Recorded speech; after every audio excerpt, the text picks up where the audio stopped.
अथ श्री विष्णुसहस्रनामस्तोत्रम्। ॐ श्री परमात्मने नमः।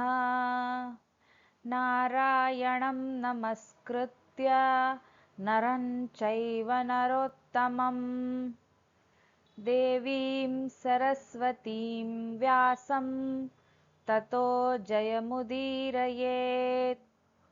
भगवान नारायण, नर ऋषी, श्रेष्ठ पुरुष, विद्या आणि वाणीची अधिष्ठात्री देवी सरस्वती तसेच महर्षी व्यास यांना प्रथम नमस्कार करून त्यानंतर जय अर्थात महाभारताचे वाचन किंवा कथन सुरू करावे. शुक्लांबरधरं विष्णुं शशिवर्णं चतुर्भुजं प्रसन्नवदनं ध्यायेत् सर्वविघ्नोपशान्तये. शुभ्र वस्त्रे परिधान केलेल्या, सर्वव्यापी, चंद्रासारखा उज्ज्वल वर्ण असलेल्या, चार भुजा असलेल्या आणि प्रसन्न मुखमुद्रा असलेल्या परमेश्वराचे ध्यान करावे, जेणेकरून सर्व विघ्नांचा नाश होऊन कार्य निर्विघ्नपणे पूर्ण होईल.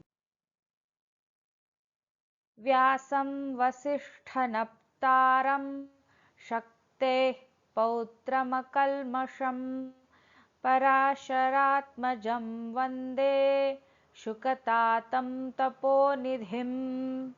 महर्षी वसिष्ठांचे पणतू, महर्षी शक्तींचे नातू, निष्पाप महर्षी पराशरांचे पुत्र, परमज्ञानी शुकदेवांचे वडील आणि तपश्चर्येचे मूर्तिमंत रूप असलेल्या महर्षी वेदव्यासांना मी वंदन करतो. व्यासाय विष्णुरूपाय व्यासरूपाय विष्णवे नमो वै ब्रह्मनिधये वासिष्ठाय नमो नमः. भगवान विष्णूंचे स्वरूप धारण केलेल्या व्यासांना आणि व्यासांचे रूप धारण केलेल्या भगवान विष्णूंना नमस्कार असो. ब्रह्मविद्येचा अथांग साठा असलेल्या वसिष्ठ ऋषींच्या वंशातील त्या महर्षी व्यासांना माझा पुन्हा पुन्हा नमस्कार.